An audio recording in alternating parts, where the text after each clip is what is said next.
New Mexico State men's basketball season has been canceled the rest of the year, and I'll explain that situation later. They were currently 9-15 overall, 2-10 in the conference, but it's because hazing allegations have occurred have occurred, and New Mexico State Police released a redacted report on detailing allegations of false imprisonment and harassment and criminal sexual contact made against three men's basketball players, members of the program. Shortly after the police report was released to the local news station, the chancellor for New Mexico State University then did announce they're going to shut down the remaining of the year.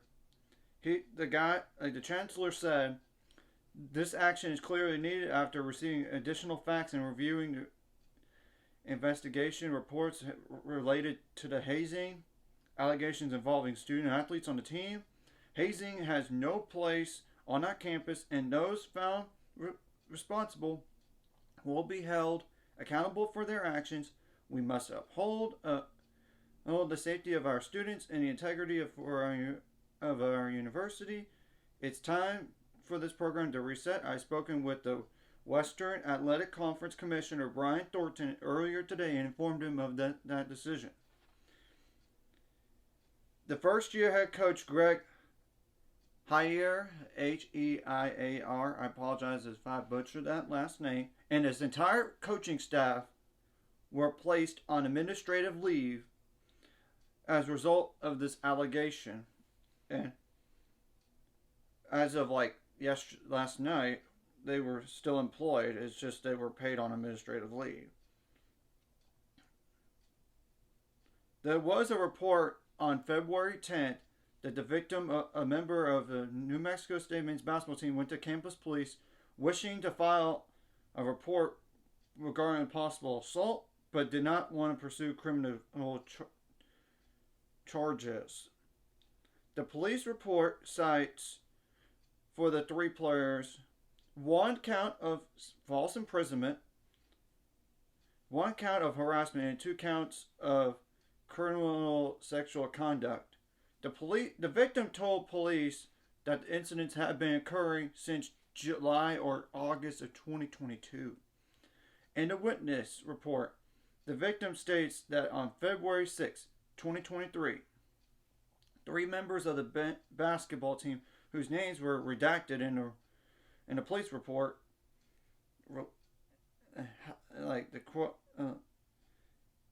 they held him down with him facing down, removed his clothing, exposing his body basically, and began to slap him.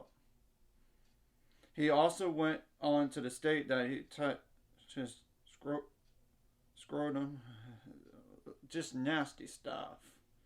The victim also alleges in the report that the inappropriate physical touching by his teammates have been going on inside the locker room at both the Pan American Center and on road trips.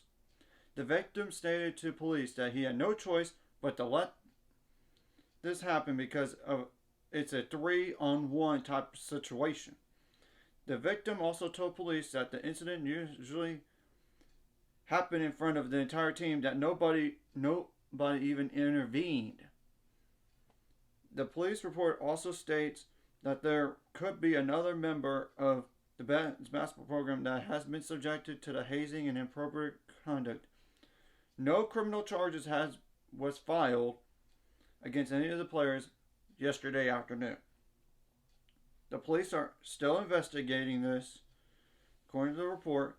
Meanwhile, an exodus of the program continued due to new hazing allegations. Guard Kyle Feet announced his exit from the team on Sunday, joining 2 players who announced on Saturday that they were leaving the program back to Las Cruces after being in California.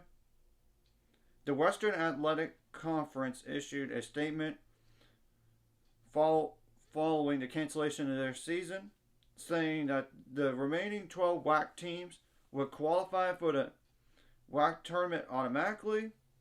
The conference said that it was still evaluating how games that would have included New Mexico State would be addressed regarding to the seeding for the WAC tournament. The Western Athletic Conference is committed to the mental and physical well-being of our student athletes. We are saddened and disappointed that hazing continues to be a part of society at any level, the league said in a statement. Over the last 48 hours, our staff and membership have been working to find a solution that protects every WAC athlete, student athlete, and institution. We fully support New Mexico State's decision to suspend it the rest of this year, its season, as they take time to focus on the health and safety of the student athletes. And there's just more, as you can tell. There's going to be a lot more, but this hazing is just wrong.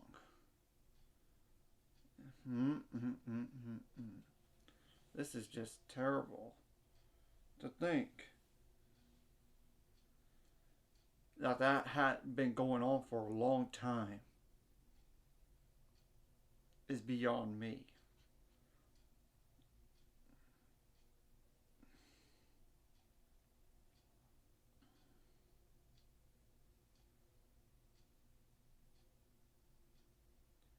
And hopefully justice will be served in this, because this is just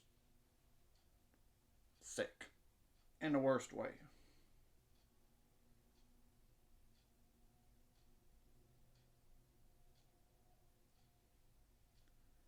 I mean, there's one thing for a minor, it doesn't really matter what it is, it's just wrong.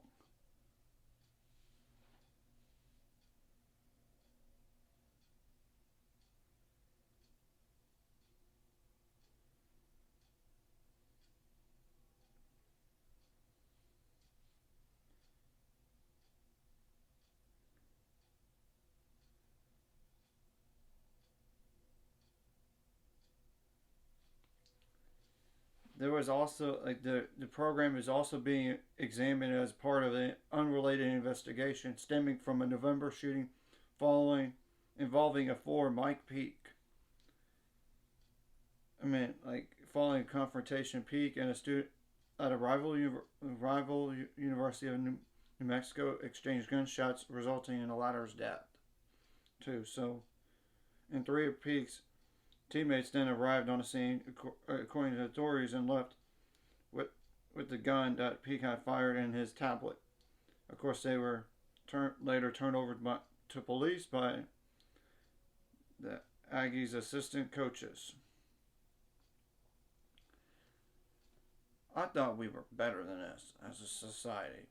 Clearly not. It's just wrong. On so many levels. Well, we'll see what happens to that program now, like with the head coach and all that stuff, and assistant coaches. Don't be shocked if they are let go. You can't condone anybody that allowed that to happen under your watch. You just can't condone it under your own program. We'll have to wait and see. And we'll have to wait and see what happens to all the other players as well as those accused. It's just nasty situation nobody should ever deal with. Anyways, if you like this content, hit like and subscribe. And see you guys later. 5 subscribers, we're on the road to it. Let's go.